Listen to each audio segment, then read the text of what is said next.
Assalamualaikum warahmatullahi wabarakatuh. Bismillahirrahmanirrahim. Alhamdulillahi rabbil alamin. Allahumma sholli wa sallim ala sayyidina Muhammadin.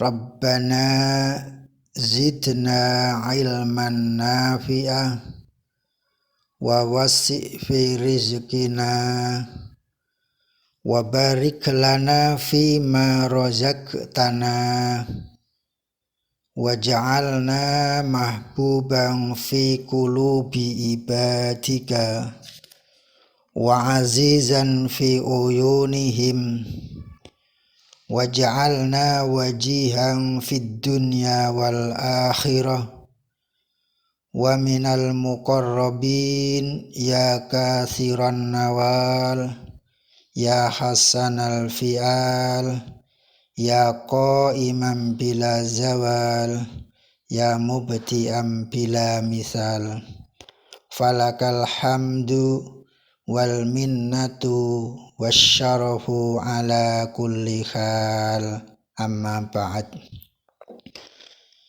Bapak-bapak, ibu-ibu, adik-adik, para mahasiswa dan para santri rahimakumullah. Alhamdulillah wa syukurillah, kita semua pada pagi hari ini setelah sholat subuh berjamaah, kita bisa melanjutkan majelis ta'lim membahas tentang kitab Al-Hikam. Mudah-mudahan pertemuan kita pada pagi hari ini membawa manfaat dan barokah untuk kita semua. Amin ya rabbal alamin. Bapak-bapak, ibu-ibu, adik-adik, para mahasiswa dan para santri yang saya hormati, kita lanjutkan. Sekarang kita membahas qaidah, yakni urutan qaidah yang keempat. Qaidah yang keempat itu bisa kita beri judul sumeleh. Jangan kemerungsung atau sumeleh. Ojo kemerungsung dalam kehidupan ini. Kita tahu semuanya pembahasan qaidah yang kedua dulu, yaitu ada antara tajrid. Tajrid itu makom yang hanya memikirkan ta'abud, ibadah kepada Allah. Di dalam pembahasan ini yaitu membahas tentang tadbir, yaitu usaha, kerja dan kerja, atau makom sebab. Lah kebanyakan rata-rata kita yang hadir itu posisinya ada di makom tadbir, yaitu makom usaha, makom bekerja, makom merubah situasi kondisi kehidupan sesuai dengan hukum sebab akibat. Ini kebanyakan kita, khususnya yang hadir. Sehingga dalam qaidah itu disebutkan arih nafsaka minat tadbiri fama qoma bihi alaika anka latakum bihi linafsika. Arih ngepenakno sira atau arih istirahato sira. Arih ngepenano sira nafsaka ing awak ira. Minat tadbiri saking ngatur apa kang dadi usaha utawa dadi becike awak sira.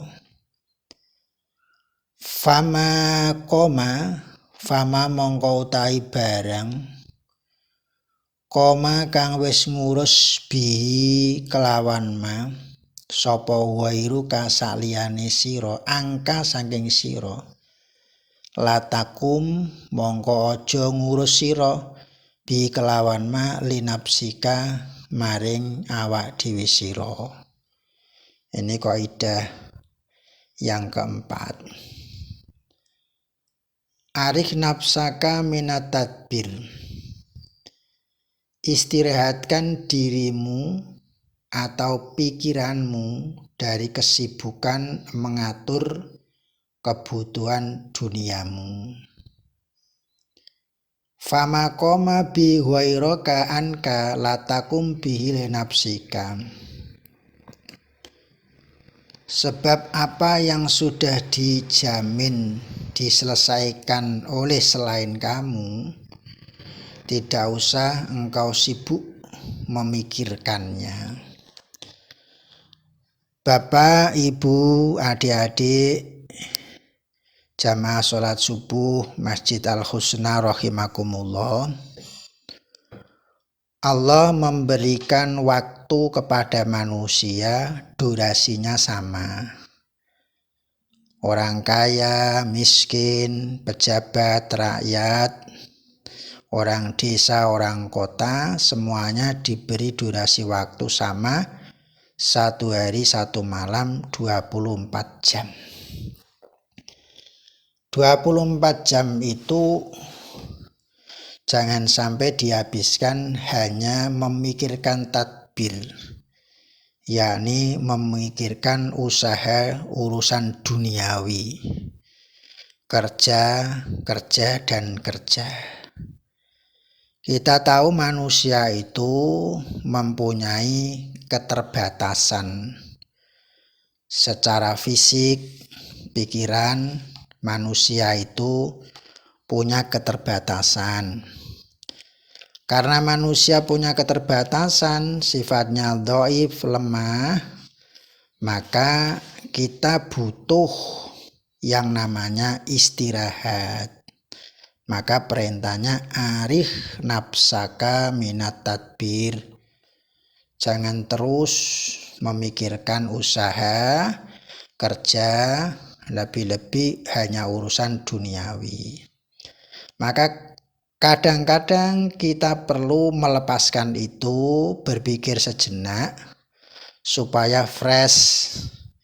Tidak hanya melulu memikirkan usaha, kerja, nanti akan capek secara fisik, capek secara mental, ujung-ujungnya adalah bisa stres.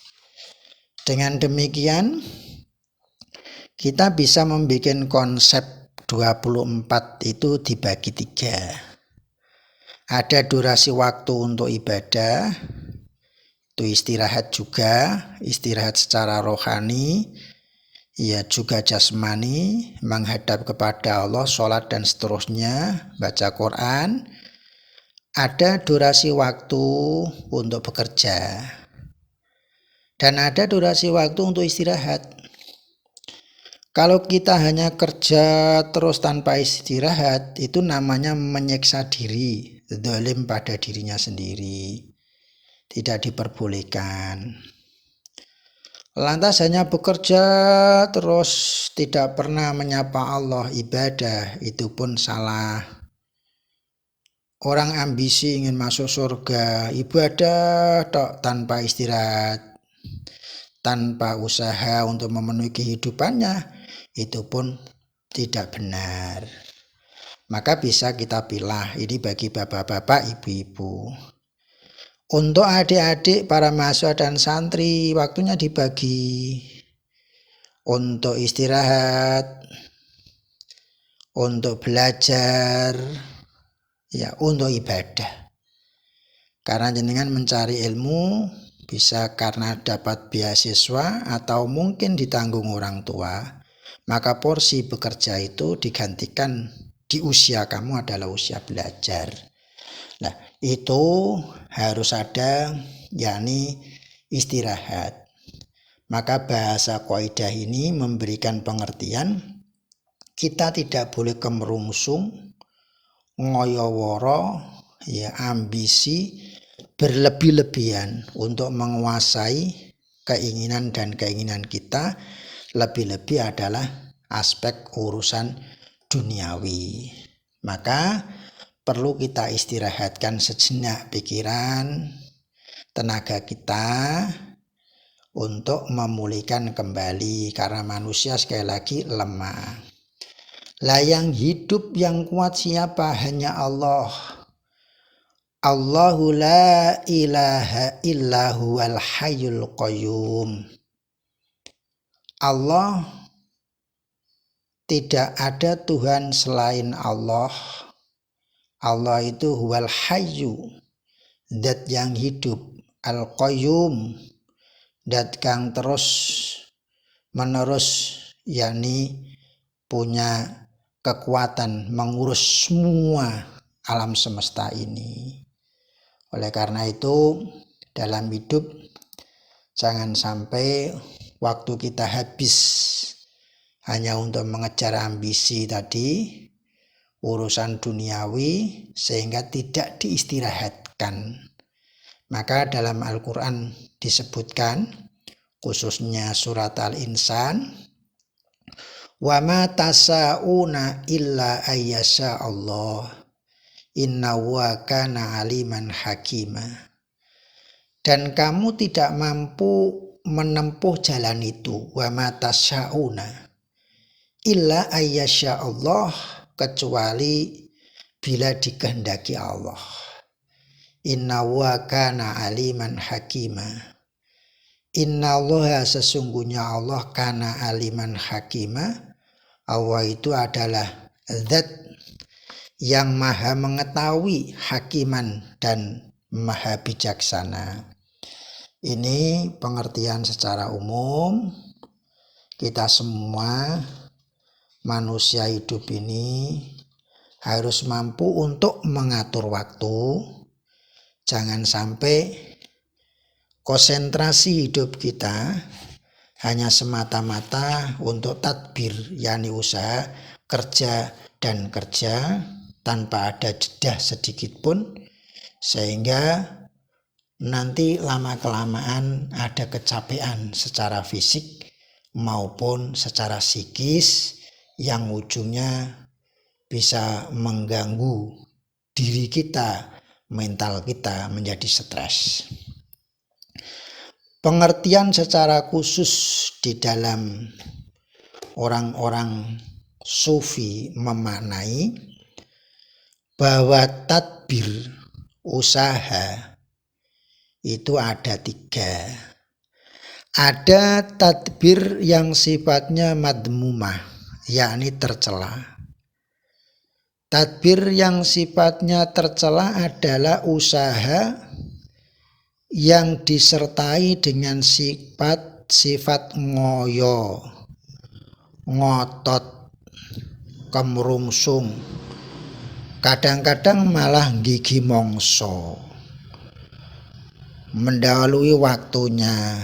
Ini adalah takbir yang dibarengi dengan sikap kemrungsung, ingin segera melihat hasil.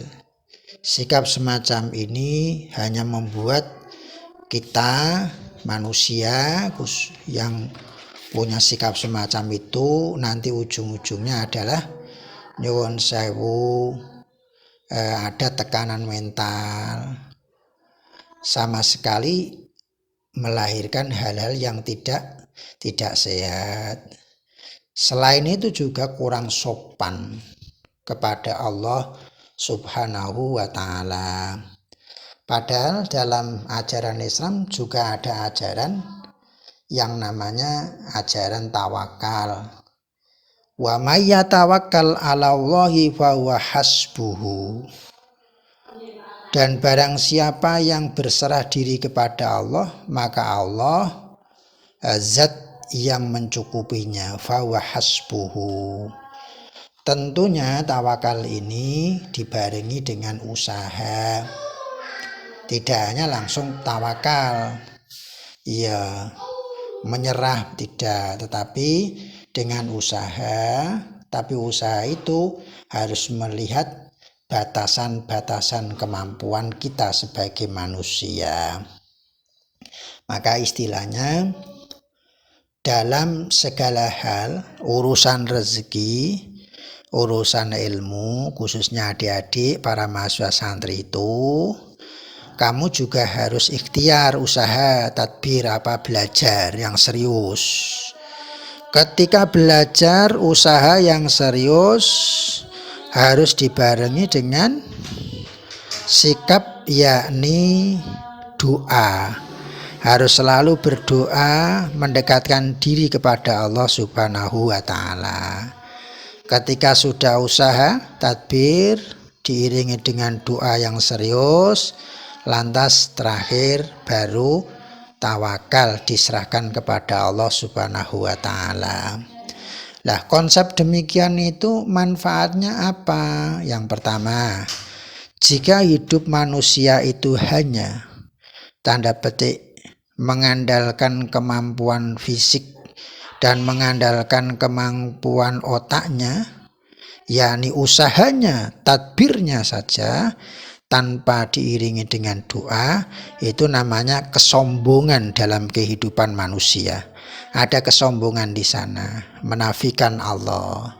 Tapi kalau orang itu hanya berdoa, minta berdoa tanpa usaha, ora tahu belajar, mondong otok kepingin pinter, itu sama gambarannya seperti pengemis, hanya minta nggak pernah usaha. Lantas kalau hanya langsung langkah yang ketiga, yakni tawakal, tanpa usaha, tanpa doa, langsung diserahno Gusti Allah, itu namanya bunuh diri.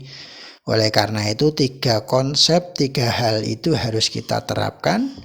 Ada usaha, tadbir, ada doa, dan ada tawakal. Maka jangan sampai kita hanya mengandalkan kemampuan kita pada diri kita sehingga menafikan Allah, terus tanpa ada rasa penyerahan diri kepada Allah. Nah, jika sudah usaha dan doa terus serahkan pada Allah, maka jika ada kegagalan kita tidak stres. Itu mengistirahatkan diri kita. Tadbir yang kedua yaitu masuk kategori tadbir matlub, tadbir yang diperintahkan. Takdir yang diperintahkan itu harus kita lakukan. Contoh adalah kaitan dengan ibadah. Ibadah manusia tahu diciptakan di muka bumi ini adalah salah satunya tujuannya untuk ta'abud, menyembah kepada Allah Subhanahu wa Ta'ala. Contoh sholat, puasa, zakat, dan seterusnya, itu adalah tadbir, usaha yang harus kita lakukan yang sifatnya matlub, sifatnya adalah wajib. Wa'bud rabbaka hatta ya'tiyakal yakin. Sembahlah pada Tuhanmu hatta ya'tiyakal yakin, sehingga engkau menghadapi kematian. Berarti enggak ada tawaran. Orang sholat itu semenjak balik sampai akhir hayatnya harus sholat itu dilaksanakan. Ini tadbir matlub yang harus dilaksanakan. Tidak ada tawaran bagi kita umat Islam. Takbir yang ketiga yaitu takbir yang sifatnya mubah, berkaitan dengan aspek duniawi. Dijalankan boleh, tidak boleh. Artinya kalau orang itu sudah uangnya banyak, kaya, misalnya nggak nyambut gayo, nggak apa-apa. Maka di sana semuanya adalah sesuai dengan kondisi dan situasi yang dihadapi. Tadbir yang sifatnya mubah boleh dijalankan, boleh tidak, urusan aspek duniawi. Bapak Ibu, Adik-adik yang saya hormati, pertanyaannya, apa pelajaran dari kebijakan Syekh Athaillah Al-Iskandari itu? Atau dalam kaidah ini, kata mutiara ini apa? Di bagian ini beliau mengajarkan kepada kita suatu sikap yang oleh orang Jawa disebut dengan sikap sumeleh. Sumeleh itu berasal dari kata seleh yang artinya meletakkan. Meletakkan sesuatu yang sesuatu itu kemungkinan tidak mampu dikerjakan sendiri. Maka dalam sambungan kaidahnya itu, jikalau sesuatu itu sudah diurus orang lain, ya kamu nggak usah dalam artian kemerungsung ikut mencampuri urusan itu. Contoh misalnya, di dalam kehidupan kantor ada seorang dalam tanda petik pimpinan kantor dalam kehidupan sehari-hari mengatur anak buahnya. Nah, anak buahnya mengerjakan sesuai pekerjaan sesuai dengan jobnya masing-masing. Lantas ketika sesuatu itu sudah dibagi sesuai jobnya masing-masing, tolong seorang pimpinan itu harus mempercayai kepada anak buahnya tentang pekerjaan itu.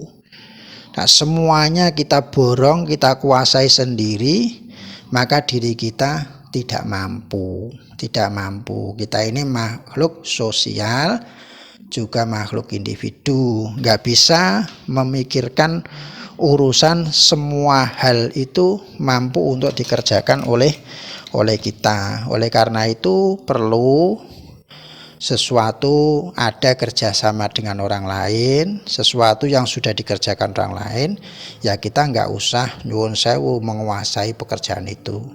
Sampai pekerjaan rumah tangga kita nggak mampu untuk memperbaiki kendaraan kita, ya kita serahkan pada orang lain. Sama halnya dalam pandangan orang sufi, manusia semuanya itu rezekinya ditanggung oleh Allah. Kalau itu ditanggung oleh Allah, ya jangan sampai kemerungsung hidup kita habis hanya memikirkan urusan duniawi. Maka perlu kita istirahatkan diri kita. Bapak, Ibu, adik-adik yang saya hormati, mudah-mudahan kaidah ini, pengertian kata mutiara yang disampaikan Syekh Athaillah Al-Iskandari ini memberikan pelajaran bagi kita semua bahwa manusia itu terbatas kemampuannya, ada kelemahannya, maka harus selalu gondelan maring Allah, baik berkaitan dengan urusan tadbir yakni usaha, entah itu duniawi atau usaha ukhrawi, yang semuanya adalah manusia menandakan ketidakmampuannya, lemahnya, harus gandul gondelan pada Allah Subhanahu wa Ta'ala. Demikian, mudah-mudahan pertemuan ini ada manfaatnya dan barokahnya untuk kita semua yang hadir. Mari bersama-sama kita tutup dengan bacaan Sayyidul Istighfar. Mudah-mudahan semua kesalahan dalam perjalanan kita Allah memberikan maghfirah kepada kita semua. Bismillahirrahmanirrahim. Allahumma anta rabbi la ilaha illa anta khalaqtani wa ana abduka wa ana ala ahdika wa wa'dika mastata'tu a'udzu bika min syarri ma shana'tu abu'u laka bi ni'matika alayya wa abu'u bi dzambi faghfirli fa innahu la yaghfiru dzunuba illa anta. Raditu billahi rabba wa bil islami dina wa bi muhammadin nabiyya wa rasulah. Rabbi zidni ilman nafi'ah warzuqni fahma, amin ya rabbal alamin. Assalamualaikum warahmatullahi wabarakatuh.